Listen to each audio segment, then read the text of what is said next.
Ready, take it away. Okay, appreciate everybody being here today. Excited to have another opportunity this week, coming off obviously a very disappointing performance this past week. You know, got another tough challenge. Going to be on the road here for the next couple weeks. Another really good football team. You know, very similar to the team we just played in so many ways. You know, they've got 4 losses by a total of 21 points. You know, so they're and I think they've had the lead in every single one of those games. So it's a really tough team to beat. Really talented across the board. Probably one of the most experienced teams in the country in all of college football coming into the season. Had everybody back on offense, and had a couple of their starters out last week. You know, expect both of those guys probably to be back this week. But this is again a team that's, you know, 4 plays from being undefeated. I mean, they're very similar to the group we just played, and very similar in style. You know, they line up one of the best rushing teams in the country. These guys can really run the football. So obviously, with how we played last week, that's going to be an area we've got to have get back on track and have great improvement this week to have a chance to win the game.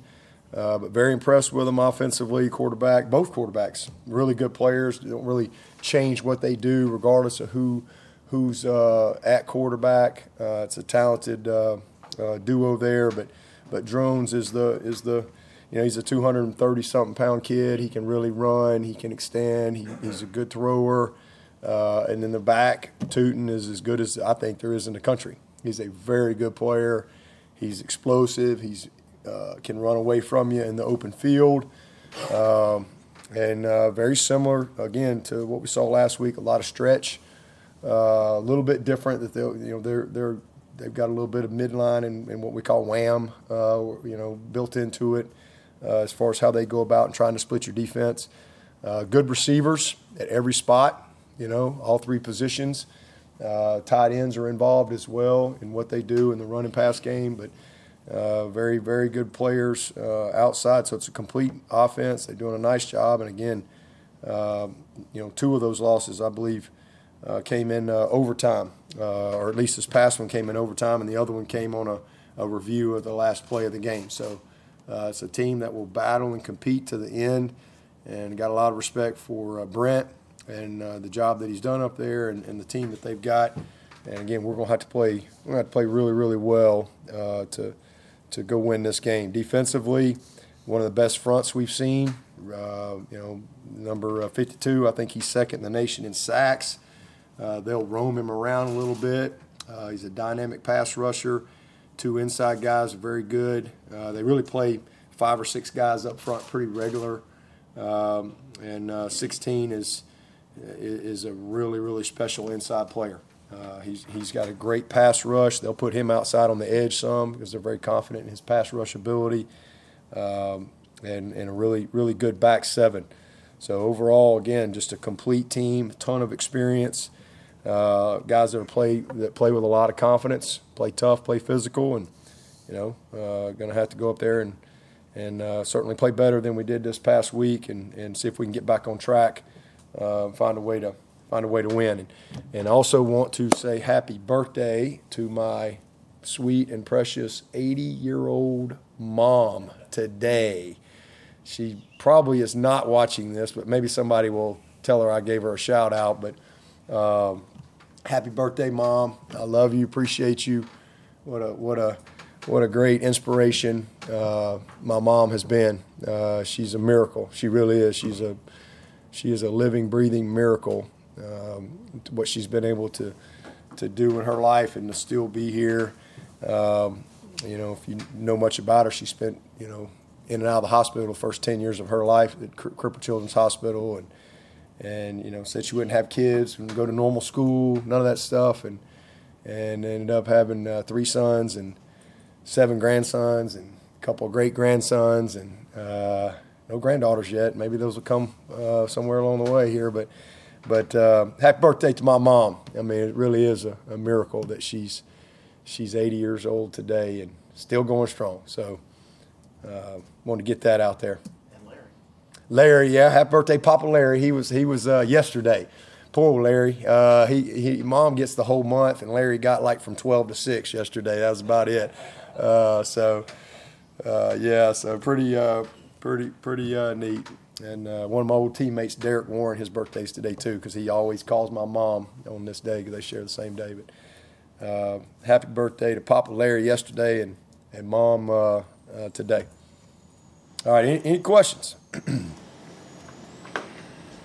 After a performance like Saturday, and kind of knowing now that it's out of your control, as a coach, what is your message to your team coming back in on Sunday, Monday, to say, hey, this isn't over. We still got games to play. How do you convey that message to keep them involved? Yeah, I mean, I said it last night.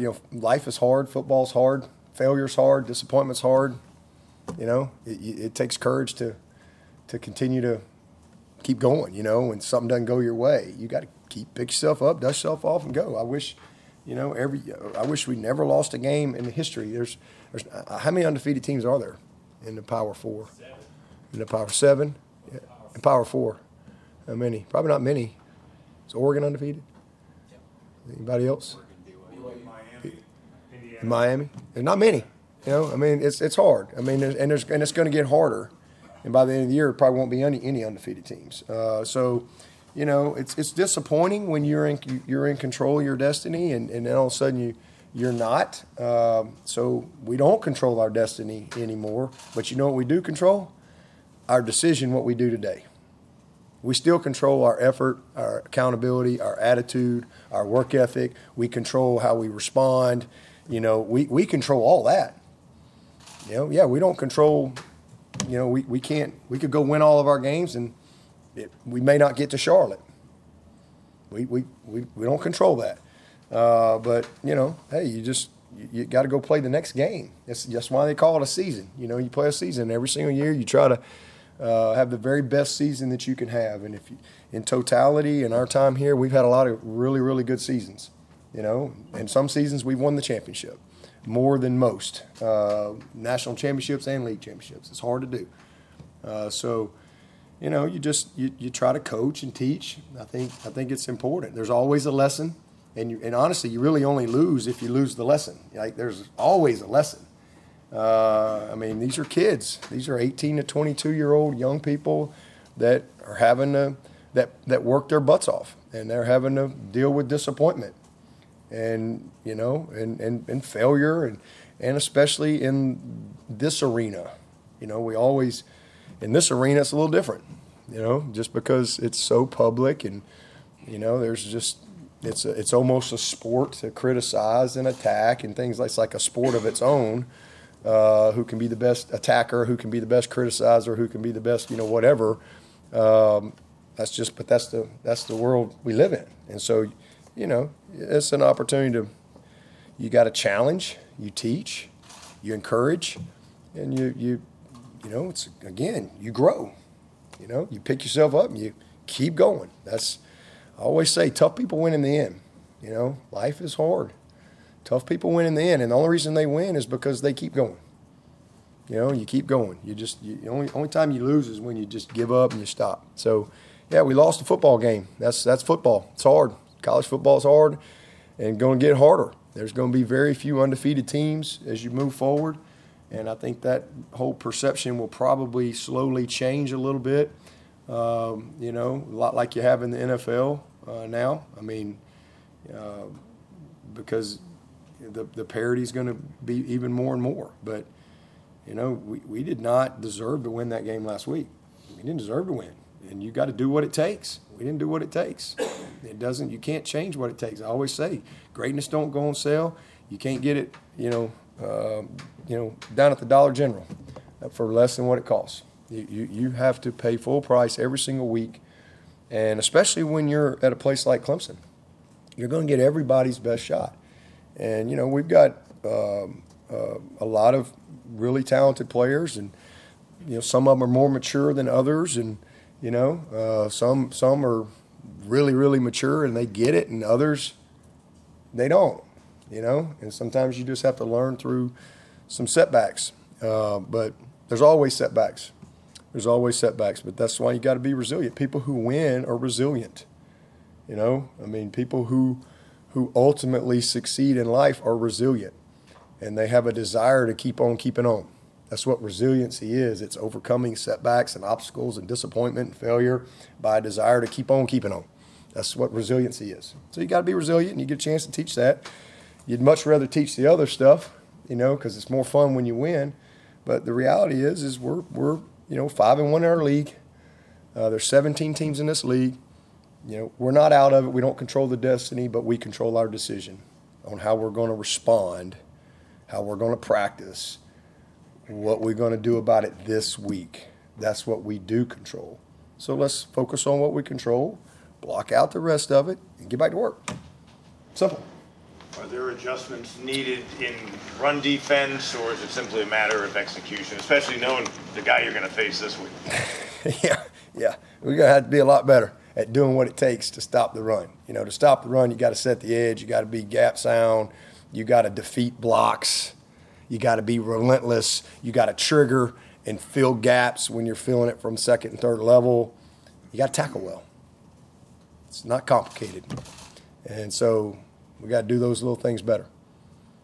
Dabo, given the issues with setting the edge, with pressuring the passer, as you look back on the decision to not make a concerted effort in the portal to get a defensive end, was that the right decision? Yeah, we love our roster. Yeah, we love our roster. Sometimes you have some injuries and things like that. So don't have any regrets on how we put our roster together this past year.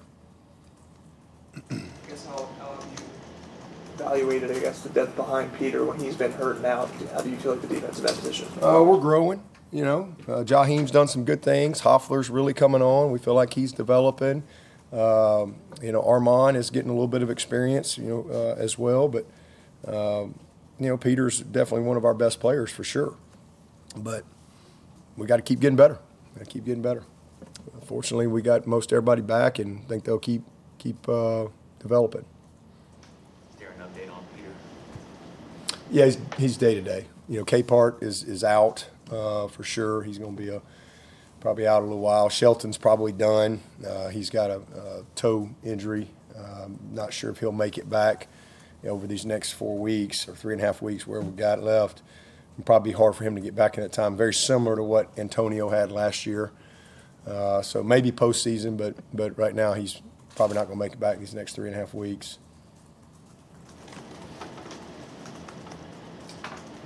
But, listen, everybody's got depth problems. It's the same. Everybody has different challenges, and you just gotta get the next guy ready to go.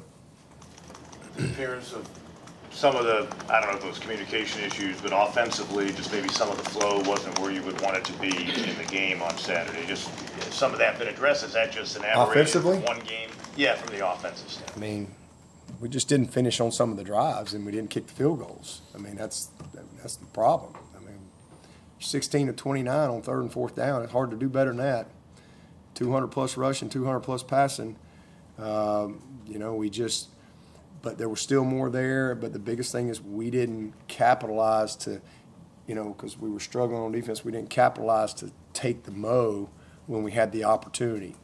We had a chance to make it 14-3, and we got a good drive. And, we ended up in a chance to get a field goal, and we got the tip ball, knocks us out of field goal range. Then we got the other 2 times that were down there, and one was inside the 10-yard line, I think. And you get 2 block kicks, and we didn't hold serve, to where we're, so we wasted a lot of time, and we had 101 plays, a bunch of first downs, but we didn't get the points to go with it. And so that's a really double-edged sword right there, when you don't finish in the red zone. So that was the biggest frustration. I mean, they played physical. God, man, those guys played tough. We had, 3 or 4 offensive linemen play 101 snaps. Maffa played 98 snaps and got better and better and better. I mean, their mentality, how they're playing, their toughness. I mean, Cade competed his butt off. I mean, they played to the last. I mean, they really did. We just missed some opportunities to finish. We had a couple of really critical miscues, that we could have punched it in on, that we didn't capitalize on. But you know, that certainly didn't help us. We could have overcome some of the other stuff and maybe created momentum. Momentum, you know, affects a lot of things in the flow of a game, but we didn't get that done. That was the biggest disappointment offensively. But you know, there was a ton to be pleased about. We didn't get the points that we needed to get with that type of production. That's very uncommon production what we had offensively. Like I said, it's an anomaly. No turnovers, you know, that type of third down production, that type of rushing and passing, and you lose the ball game. That is, it's only happened twice in 129 years. So it's a weird deal. But again, you know, we played no complimentary football. I mean, very uncomplimentary, and you end up getting beat. So that's what happens. So we got to put it together. We got to get back on track. We got to play complimentary football. It's the first game in a while we didn't get a takeaway, so we got to win. Got to do the things it takes. We got to win the big play margin. Got to win the turnover margin. We got to be the least penalized team. We got to stop the run. Be able to run the ball effectively. Those are all things that lead to winning week in and week out. And obviously the issues that we had with field goal protection, we've got to get corrected. Talk about opportunities in the red zone. What have you seen from Virginia Tech, excuse me, in terms of a red zone defense? They're aggressive. I mean, they're an aggressive attacking defense. I mean, I think, again, they're really good up front. You know, they're a lot of press coverage. You get down in the red zone, man, they're going to light you up. They're going to force the issue, make you have to make, you know, contested throws and quick decisions. So good football, good team, good defense, well coached. And again, I mean, I'm sure they're really frustrated at are they 5-4? Is that what they are? 4-4. What are they? They got 4 losses. What are they? They 4-4, 5-4. 5-4. You know, because they're 4 plays away from truly being 9-0. I mean, it's that close with their season right now. It's that close. So this is a team that's played tough, but again, it's hard. It's hard to win. Sometimes you know, it comes down to a couple of plays, and I felt just like the other night. I felt like if we could have made just 2 or 3 plays and more, we could have affected the game more offensively. And it was 2 or 3 plays on the other side defensively that if we correct, it doesn't feel the way it felt. But that's football. It's football. Were you surprised at times at the lack of – he had an offensive lineman get run over on his back on a field goal. The lack of physicality at times? Not on our offense. No, defensively. Yeah. I thought we got our butts kicked. I didn't think we were physical enough. Didn't play hard enough. I mean, it was just you burn the tape. That's not what we've seen. You know, you just burn the tape. That's not what we've seen. Our guys have played tough and physical, but I did not think we played anywhere near to the standard. Now there were a few guys that did.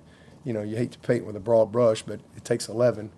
And as a collectively as a group, yeah, that's a tape they just need to burn and throw away because that was hard to watch. I think y'all had 179 yards late in the third quarter and 7 points. Are you saying that what happened after that is what made the offensive showing? Yeah. Well, we didn't finish. We had 2 block kicks. We had another scoring drive with the tip. The tip ball opportunity. So we missed. If you make those points, it's different. You know, it's a different deal because they got 10 points off of the 2 block kicks. We had a 4th and 1. You know that honestly they just got us. We had a motion guy and they triggered the motion guy right through the gap, and you know so you just kind of had to tip your hat to them on that one. Sometimes that can happen in football. But you know, just didn't. But they kept playing. They competed their butts off, and they finished well. You know, with a couple really good scoring drives, and just didn't do enough throughout 4 quarters. That game's over, guys. Let's move on. We're playing Virginia Tech this week. What do you want to talk about? What does Drones present in terms of eyes on and difficulty, especially when you combine the running back with him back there? He's a really good player. This guy's big and strong. He can make all the throws, And honestly, I didn't really know who the other kid was till I watched the tape. I mean, he's a very good player. This guy can sling it, and he's not quite as big, but he's still a really good runner as well. But Drones is a grown man. I mean, he is a grown man. You know, he makes a lot of plays with his legs. He extends a lot of plays. There's good chemistry with that group of receivers that he has. So they will involve him big time in the run game, you know, with design runs. They do a lot of that, a lot of the power read. So he's a handful. Where's your confidence level in